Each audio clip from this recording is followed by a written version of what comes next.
बिस्मिल्लाहिर्रहमानिर्रहीम। स्टार्ट करते हैं topic real and apparent wait. Board exam के हिसाब से ये बहुत ही इंपॉर्टेंट क्वेश्चन है, तो एग्ज़ाम में काफ़ी दफ़ा आ चुका है, तो इसको आपने अच्छी तरह से समझना है, अंडरस्टैंड करना है। रियल एंड अपेरेंट वेट के अंदर सबसे पहले हम देखते हैं डेफिनेशन रियल वेट की, कि रियल वेट हमारे पास क्या होता है। इस क्वेश्चन के अंदर हम इसको शो करवाएंगे W से, और जो अपेरेंट वेट होगा उसको हम लिखेंगे T के साथ। तो सबसे पहले डेफिनेशन देखते हैं, what is real weight. It is the gravitational pull of earth on the object. ये क्या है? ग्रेविटेशनल पुल है। तो ये दो टर्म्स होती हैं, एक होता है पुल और एक होता है पुश। पुल होता है अपनी तरफ खींचना, जिस तरह से हम अर्थ पर मौजूद हैं तो अर्थ क्या करती है, हमें अपनी तरफ खींचती है, ग्रेविटेशनल पुल है ये। और इसी तरह दूसरा होता है हमारे पास पुश, यानी कि धकेलना, दूर धकेलना, उसको हम बोलते हैं पुश। तो रियल वेट की definition, it is the gravitational pull of earth on the object. इसी तरह से अगर आप चांद पर मौजूद हैं तो वहां पर हम बोलेंगे वो क्या है जी, चांद का ग्रेविटेशनल पुल होगा। उसके बाद हम बात करते हैं अपेरेंट वेट की। अपेरेंट वेट नॉर्मली आमतौर पर ये स्प्रिंग बैलेंस से मेजर किया जाता है, तो इसके अंदर थोड़ा सा हम इसको टेक्निकली भी देखेंगे कि अपेरेंट वेट जो है ये एक non inertial frame of reference होता है। उसकी जरा डेफिनेशन देखते हैं हम। The reading of spring balance when the object is accelerating up और down is called apparent weight. अब आप इस टर्म को देखें, when the object is accelerating up और डाउन, हमने पढ़ा हुआ है inertial and non inertial frame of reference.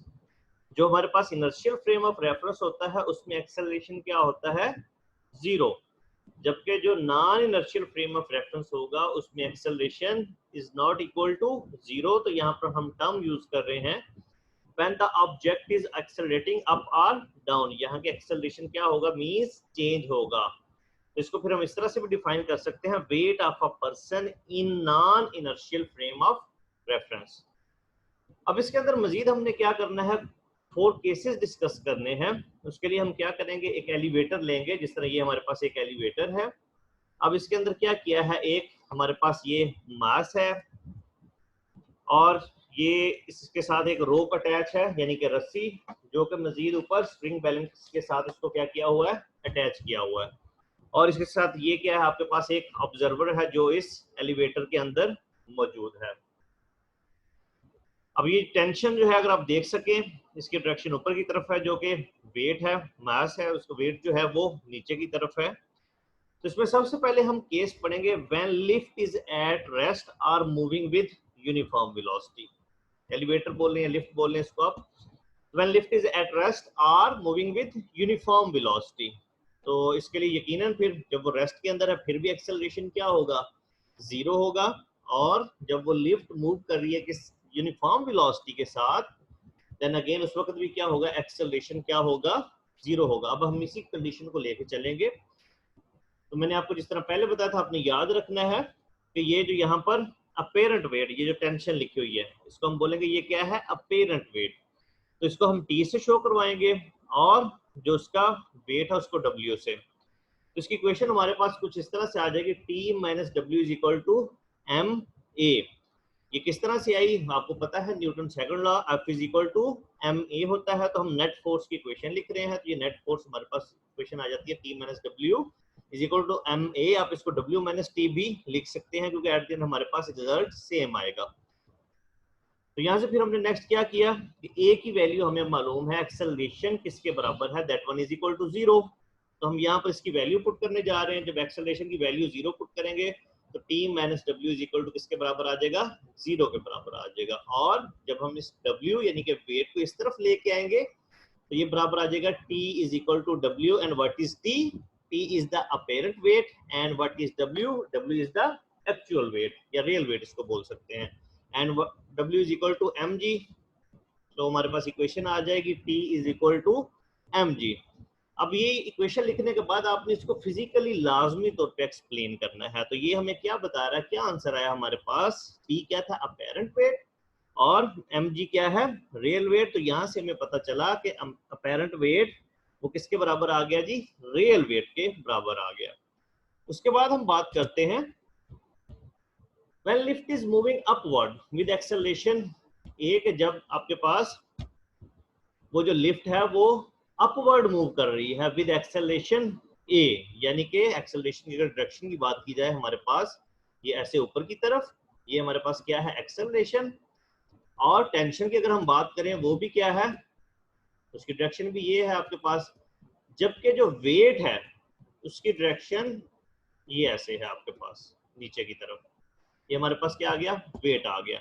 तब हमने इसकी इक्वेशन लिखनी है तो सिंपली आप इसको याद रख सकते हैं। समटाइम बच्चे कंफ्यूज होते हैं कि ये टी माइनस डब्ल्यू लिखना है या डब्ल्यू माइनस टी लिखना है। तो एक तो आप इसको इस तरह से याद रख सकते हैं कि जब ये लिफ्ट ऊपर की तरफ मूव कर रही है तो इट मींस ये जो टी वाला फैक्टर है ये डोमिनेट कर रहा है, ये ज्यादा है, तो इसको आप पहले लिखेंगे टी माइनस डब्ल्यू, ठीक है। और या फिर आप इसको ऐसे भी याद रख सकते हैं कि ये जो एक्सेलरेटिंग अप कर रहा है, जब एक्सेलरेटिंग अप कर रहा है तो आपने देखना है कि टी या डब्ल्यू में से किसकी डायरेक्शन ए वाली डायरेक्शन है, यानी कि ए की डायरेक्शन ऊपर की तरफ है, तो यहाँ से टी की जो डायरेक्शन है वो भी क्या है ऊपर की तरफ है, तो ये वाला फैक्टर फिर हम पहले लिखेंगे और डब्ल्यू को क्या लिखेंगे बाद में लिखेंगे। तो T minus W is equal to M ए।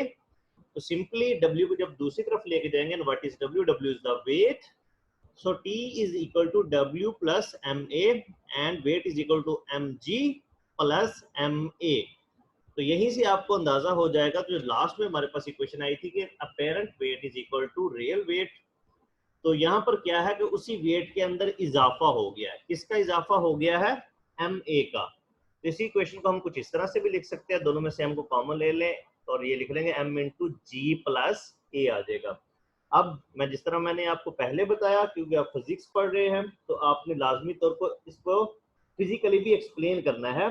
तब ये क्वेश्चन हमें क्या बता रही है, ये वाली क्वेश्चन हमें क्या बता रही है, ये क्वेश्चन हमें बता रही है कि जो अपेरेंट वेट है वो क्या हो गया इंक्रीज हो गया, किस अमाउंट से MA, ठीक है। तो ये अपेरेंट वेट इंक्रीज हो गया किस अमाउंट से MA से, तो अब ये जो इसका एक्चुअल वेट था उसमें MA का क्या हो गया है इजाफा हो गया।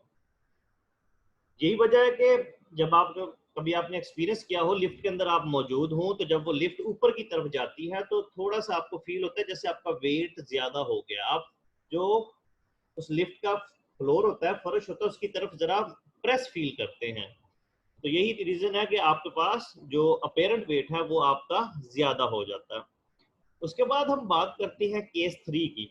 When lift is moving downward with acceleration A, lift जो है वो मूव कर रही है, अब वो एक्सेलरेशन की डायरेक्शन की बात करें तो अब वो क्या है डाउनवर्ड, ये पहले ये वाली देखें अपवर्ड थी, अब क्या है ये ऐसे डाउनवर्ड है। तो सिंपली अब इसके अंदर पहले हमने इक्वेशन लिखी थी टी माइनस डब्ल्यू, यानी कि नेट फोर्स की इक्वेशन हमने लिखी हुई है, तो अब हम नेट फोर्स की दोबारा इक्वेशन लिखने जा रहे हैं, तो अब W माइनस टी, अब इसको आपने इस तरह से याद रखना है कि डेफिनेटली अभी एक्सेलरेशन की डायरेक्शन दे देखिए नीचे की तरफ है और W की भी क्या है नीचे की तरफ, ठीक है। तो ये वाला फैक्टर फिर पहले आएगा W, या इसको आप ऐसे भी याद रख सकते हैं कि अब क्या है लिफ्ट डाउनवर्ड जा रही है, इट मींस ये जो W वाला फैक्टर है ये डोमिनेट कर रहा है एज कंपेयर टू T। तो जब ये सिचुएशन होगी जो डोमिनेट कर रहा होगा फैक्टर उसको पहले लिखेंगे, it means W minus T is equal to MA। तो सिंपली क्या है जब आप W यानी कि वेट को इस तरफ लेके जाएंगे ये क्या हो जाएगा माइनस W प्लस MA, और यहाँ से फिर क्या है सिंपली कि माइनस जब कॉमन लेंगे तो इस साइड पे ये प्लस हो जाएंगे और ये माइनस आ जाएगा, तो T is equal to W minus MA। तो इसी चीज को हमें पता है कि W is equal to weight और weight is equal to MG, तो इस चीज को फिर हम लिख सकते हैं अपेरेंट वेट यानी कि T is equal to MG minus MA, और इसी चीज को फिर हम लिख सकते हैं T is equal to M into G minus A। अब इसको फिजिकली जब एक्सप्लेन करेंगे तो क्या फिर हम कहेंगे, लास्ट में हमने कहा कि इजाफा हुआ किस अमाउंट से MA में, वेट में क्या हुआ एक्चुअल वेट में इजाफा हुआ। अब इसके अंदर अगर आप इस क्वेश्चन को देखें MG माइनस MA, अब इसके अंदर क्या हुआ है जो उसका एक्चुअल वेट है उसमें कमी हुई है किस अमाउंट से बाई MA। तो यही वजह है कि कभी आप एक्सपीरियंस करें लिफ्ट के अंदर जब आप मौजूद हो तो इस चीज को आप एक्सपीरियंस करिएगा कि जब वो नीचे की तरफ आती है तो आपको अपने वेट के अंदर थोड़ी सी कमी फील होती है कि जैसे वो कम हो गया हो। तो यहीं से फिर हम इसको फिजिकली भी एक्सप्लेन कर सकते हैं कि जो अपेरेंट वेट है वो क्या कम हो गया है than its actual weight by the amount ma। तो ये तो हमारे पास केस हो गया third, when lift is moving downward with acceleration a। अब इसके बाद हम बात करते हैं केस 4 की। When a lift is falling freely under gravity, हम सपोज करते हैं कि ये जो है, ये जो लिफ्ट थी ये इस तरह एक रस्सी के साथ अटैच थी और वो रस्सी यहाँ से कट गई, रस्सी टूट गई। तो अब ये क्या कर रही है, ये लिफ्ट फ्री फॉल कर रही है when a lift is falling freely under gravity, और उस वक्त एक्सेलरेशन होगा ड्यू टू ग्रेविटी, तो A is equal to G होगा।